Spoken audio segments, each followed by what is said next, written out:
everyone, welcome back to my channel. I have got quite a few updates to update you on off the back of my last video.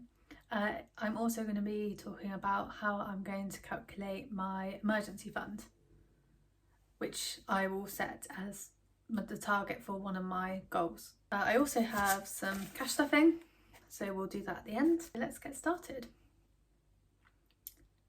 So first of all, to update you, so I think last video or the video before, I mentioned that I'd done a survey and that I was going to be paid through PayPal for that survey, and they told me that it was going to be £25 for the first task and £80 for the bigger task. And during the survey, basically had a first phone call which was 30 minutes, and that was basically a way of introducing ourselves, making sure that our cameras work because we were on like a Teams call, so making sure that everyone could see each other, and we had to talk a little bit about ourselves, and I thought that was classed as the first task.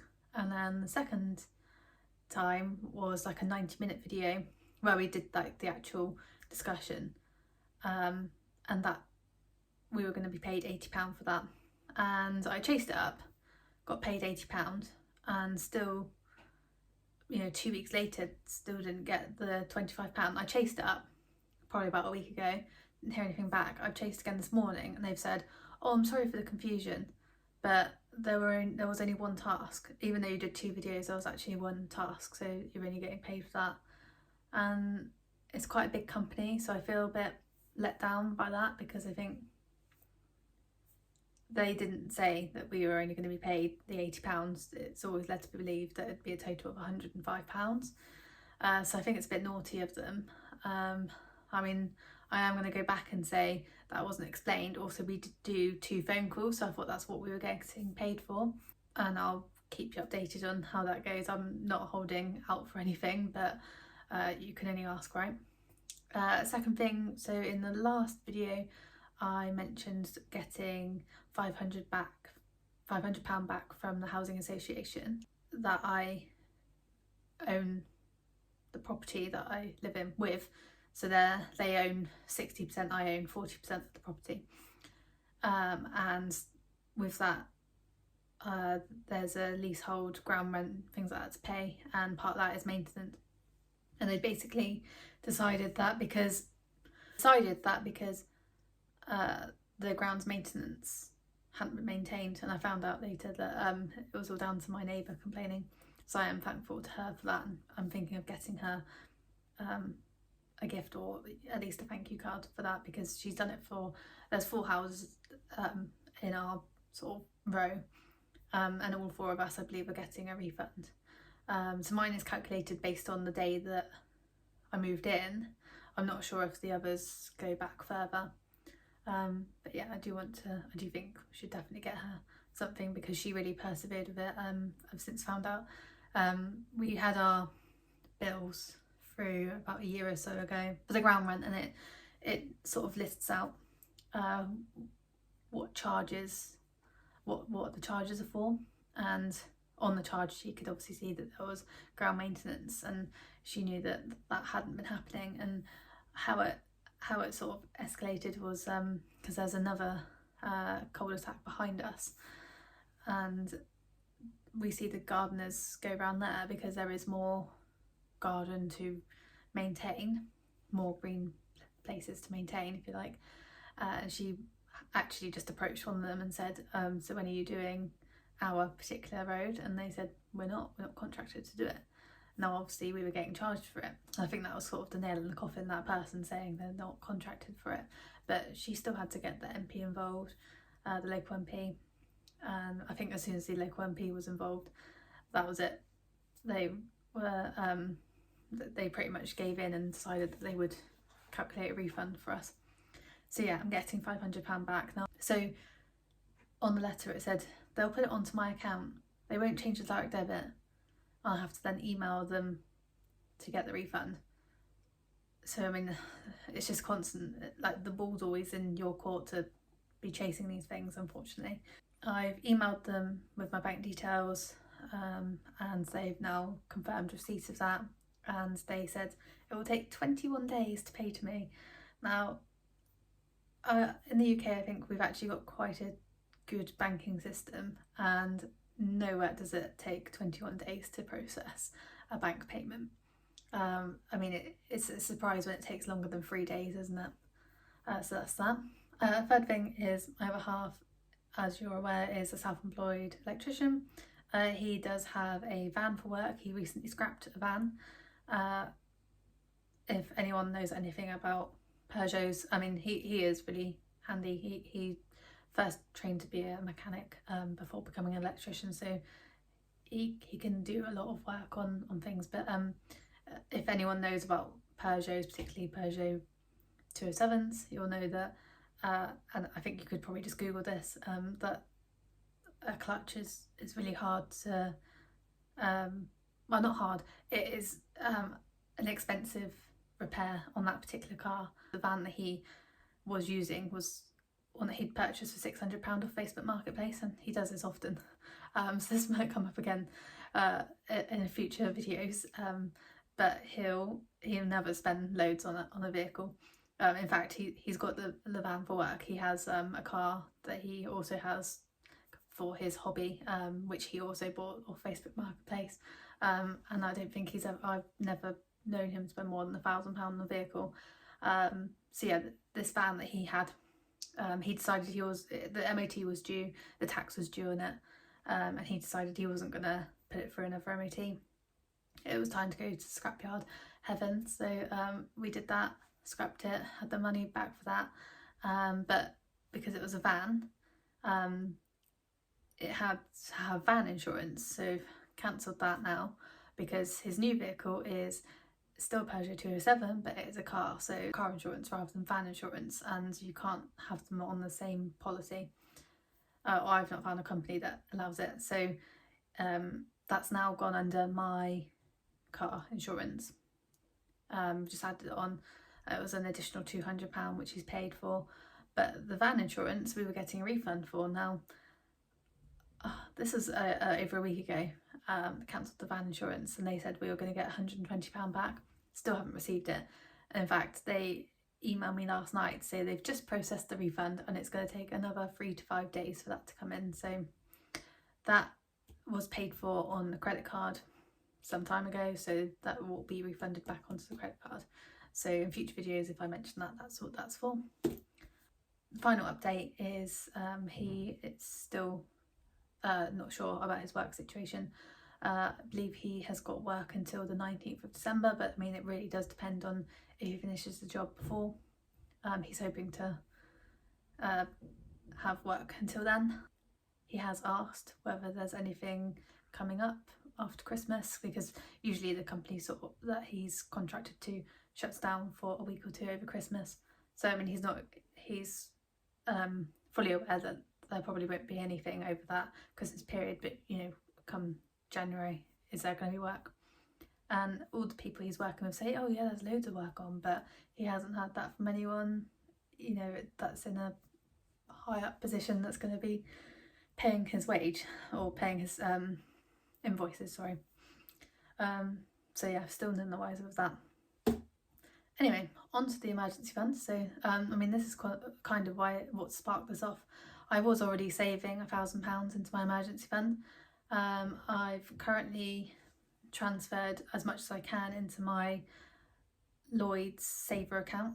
So I think I mentioned in my last video, I have a bank account with Lloyds, and that's where I put all my money for all my bills to come out of. And my normal current account that I have got a debit card for the bills account. I don't use it, I don't take it out, because that account is strictly just for bills. But my everyday spending account is separate and with a different bank. So that's with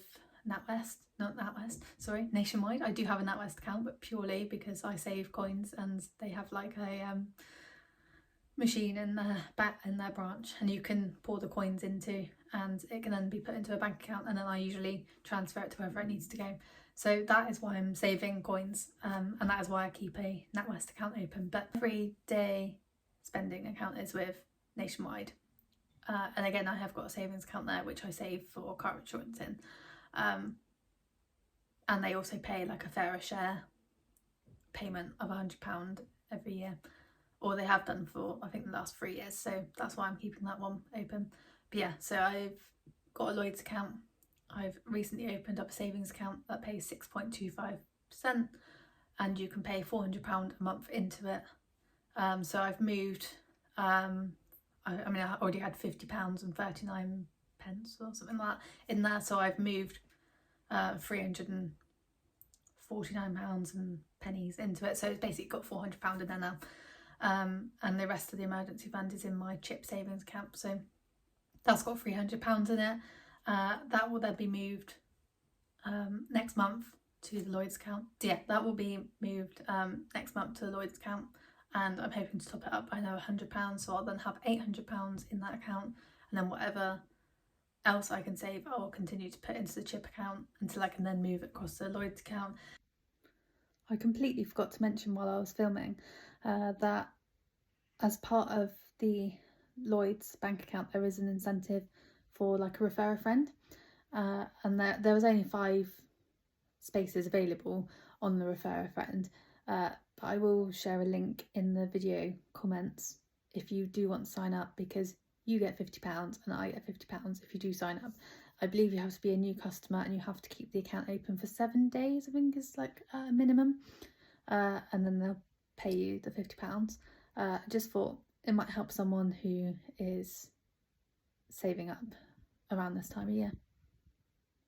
So each month I'm going to be hoping to get this emergency fund up. The first aim was to get it up to £1,000, and that £500 that I'm getting back from the housing association will really help with that. I might put some into sinking funds. That will be in a future video. I'll decide that actually when I get the money.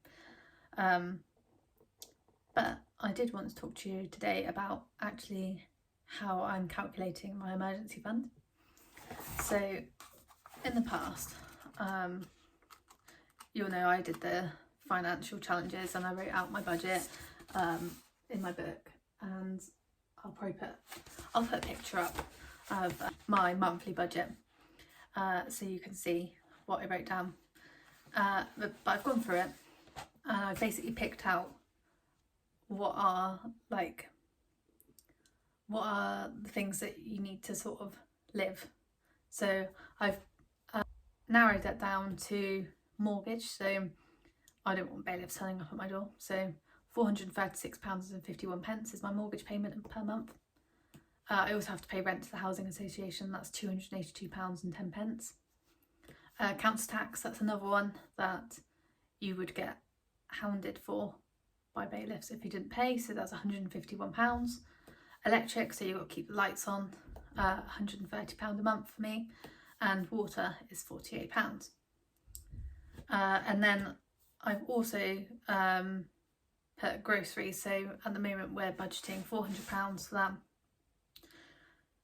per month. I mean, we haven't actually exceeded that over the last 2 to 3 months that I've been tracking my spending, but that's not just food, that is like your toiletries, and I mean like shampoo and body wash, but also household like toilet roll, household items like bleach, cleaning products.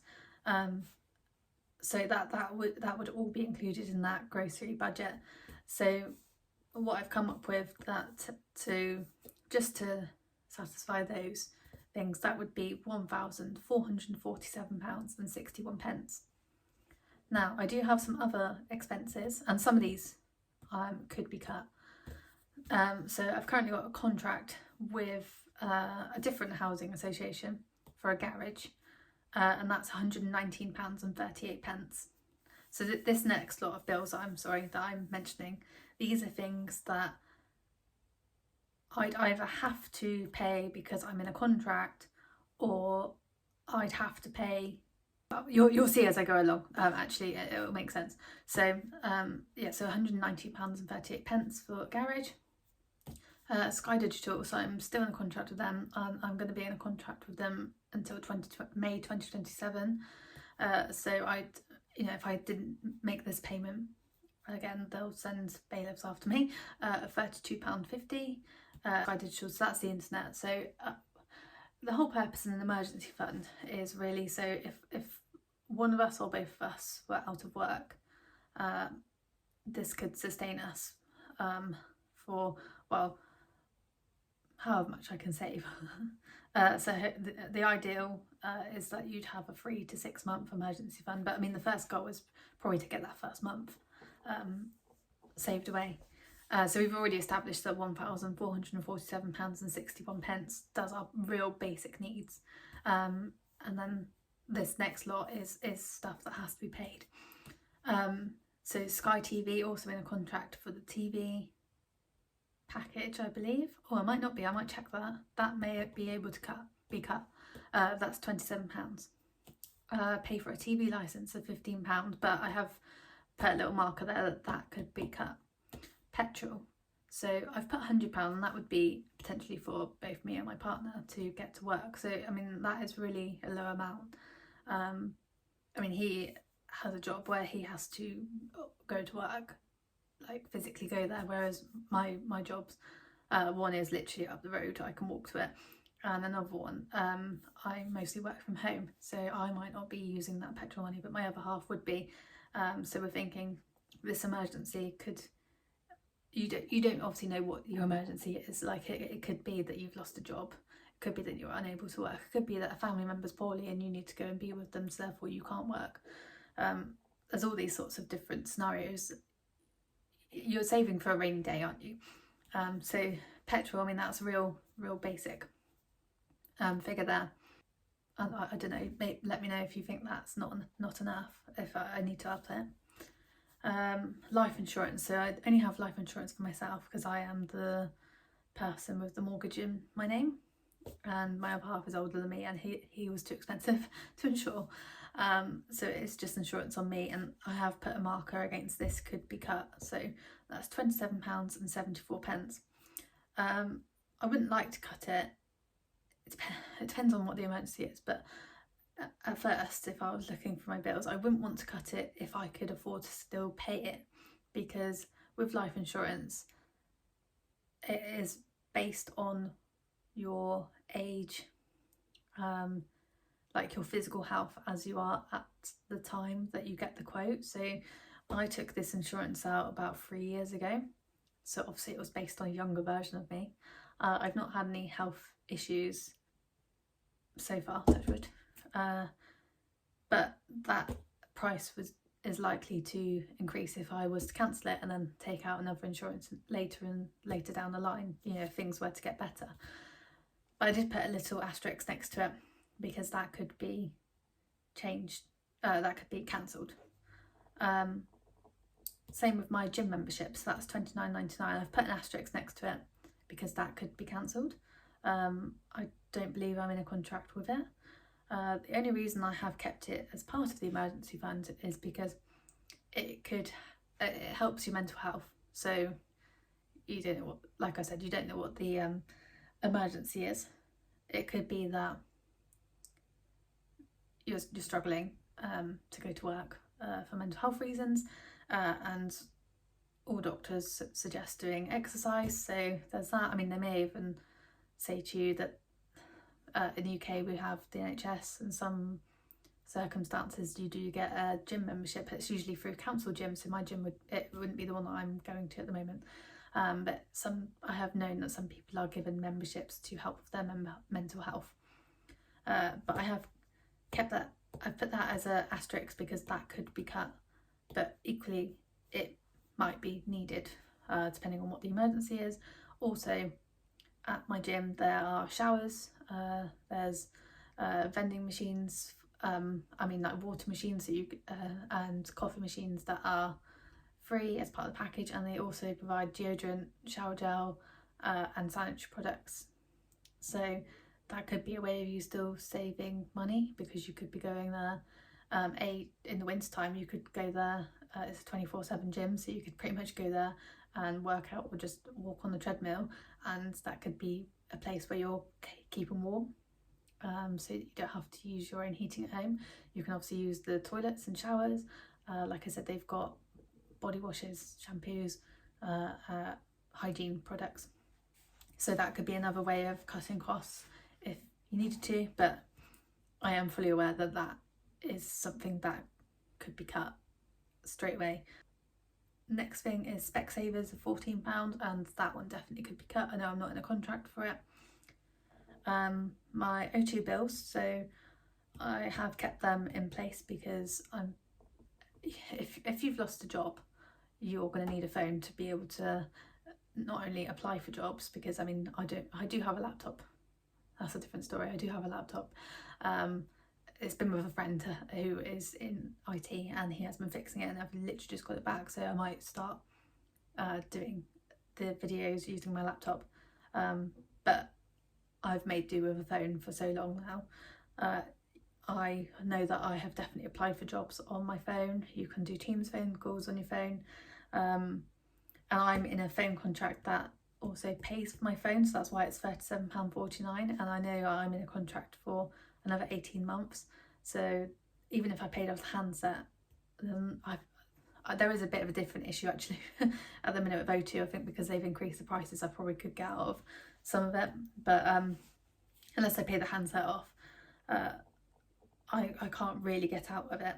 I can get out of the line rental if I wanted to move to someone else. The phone would still need to be paid for, and I can't remember what the split is. And then my partner's bill is £9.80 because he's SIM only, and again would be needed if there's a job loss, because you're going to be wanting to contact potential employers. Pet insurance, so the pets haven't changed anything from, because just because you're having a hard time, I don't think they should have to suffer. So I've kept pet insurance, and that's £10.39. And then the pet food, I've guessed at £100. It could be cheaper, could go to a cheaper brand of food. This is like just rough guesses at this point. And then I've put credit card, and it's whatever the minimum is, and I've put £150, but again I've put a little asterisk beside that, because if the credit card gets paid off or you pay down quite significantly, the minimum payments obviously go down. So in total, for 1 month's worth of emergency fund, I've worked out that it would come to £2,120.90. I've put down the things that could be cut of that are £356.11. Obviously things like pet food and your grocery bill could be cut further, but depending on what the emergency is, you might need more petrol, so things that you're cutting could go into other things that are needed. I hope that makes sense. Please let me know what you think of that. I am going to try and aim for, I think, £2,000 to have saved and set aside for an emergency. Now obviously my other half isn't sure of his job. I'm really hoping that my job is safe, and as you know I work 2 jobs, so one it isn't as safe as the other, so we'll always have my income coming in and then whatever my other half is able to earn. So I'm hoping at the moment we'll be okay. Now I've got the starts of an emergency fund, and I also have my stocks and shares ISA, that if things really went wrong I could get the money out. And in other videos I have seen people saying, oh, you know, you shouldn't count what you've got invested. Well, why? If you're in an emergency situation, you're going to get it out, aren't you? You're not going to just leave it sat there being like, oh, you know, I'll lose out on what I've got invested. Well, if you're in an emergency, you're going to take that out rather than go into more debt. That's just my opinion on it, and I'm sure you'll let me know if you think otherwise. Of all those things, obviously I've not mentioned saving whatsoever, because obviously when you're in an emergency situation you cut all that out, you don't save into anything. So all of my little bits that I put into savings would have to go. And then also don't forget I do have a pot of cash, so if things were to go wrong, we also have that to fall back on as well. And that brings me now to the cash stuffing, so I'll just change the view so you can see that. So hopefully you can see the cash now. So £30 has come from a sale on Facebook Marketplace. We sold a table, so I've got £30 there. And this change, I've had to wash it because it was covered in oil, has come from, so I mentioned previously that my other half has bought himself a new car, a new Tim car off of Facebook Marketplace. He bought it for £800. It is another Peugeot 207, but underneath where the spare tyre goes, we found this change, so 62 pence. There is actually, the things that were left in this car that were sold to him is crazy. There were some tools left in there, like a pair of grips, and I can't remember what else, maybe a screwdriver or something was in there, and I forgot to get it out. But in the where the cup holder is, there's loads of pennies, and I mean there's a good handful in there, so that'll probably come into the next cash stuffing video that I do. But yeah, so I've got what's that, 62 pence to go in to my change tin. So we'll do that one first, and then we'll do the notes. So can you see my binder there?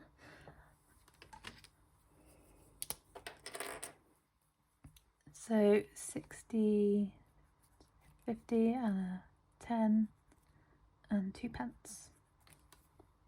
I don't think this penny challenge is going to be finished. It'll probably take another year to get finished, to be honest. And it's only saving up, what's it, £110 and 80 pence. So much on my desk. Do you know what? I also have some shelves to put up above my desk that I keep meaning to do. My other half got me some old scaffold boards from a site that he was working on a while back. I mean, they were in good condition. They just had pen written on them and marks and things, so I've sanded them down, and I just need to get some varnish now, and then I can put them up on above my desk, and then hopefully it can be a bit tidier. Just gonna put the change in now. So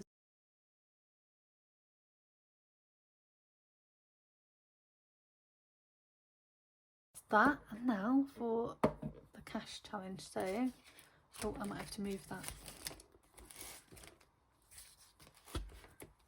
So I'm just going to get my £10 saver out, because we've only got 3 £10 notes, to be honest, so no point getting the others out.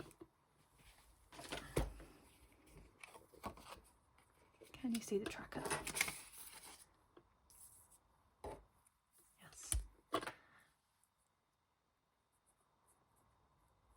So that's another £30 going into the pot.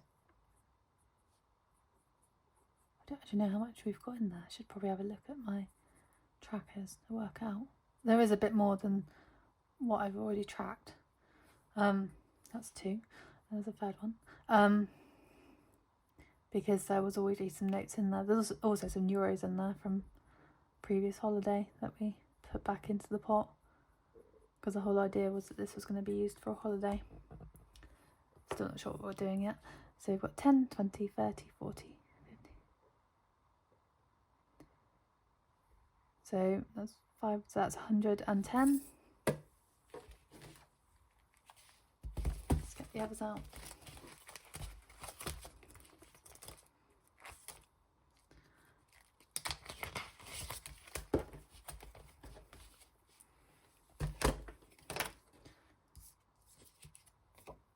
So we've got a £20 note, so that's 130, and then we've got 5, 10, 15, 20, 25, 30, so another £30, so that's £160 saved in cash, and potentially some more in here. I mean, there's certainly some euros. I mean, if worst came to worst, you could go to a bank and change them. The exchange rate's never good, is it, when you exchange euros? Anyway, I'm waffling now. Thank you ever so much for watching, and if you have watched the whole way through, please do like the video, because it really helps with the algorithm, and if you're not already, please subscribe. Okay, and I'll see you again soon. Bye. I got so distracted about counting up my trackers that I didn't actually show you putting the money in, so sorry about that. Yeah.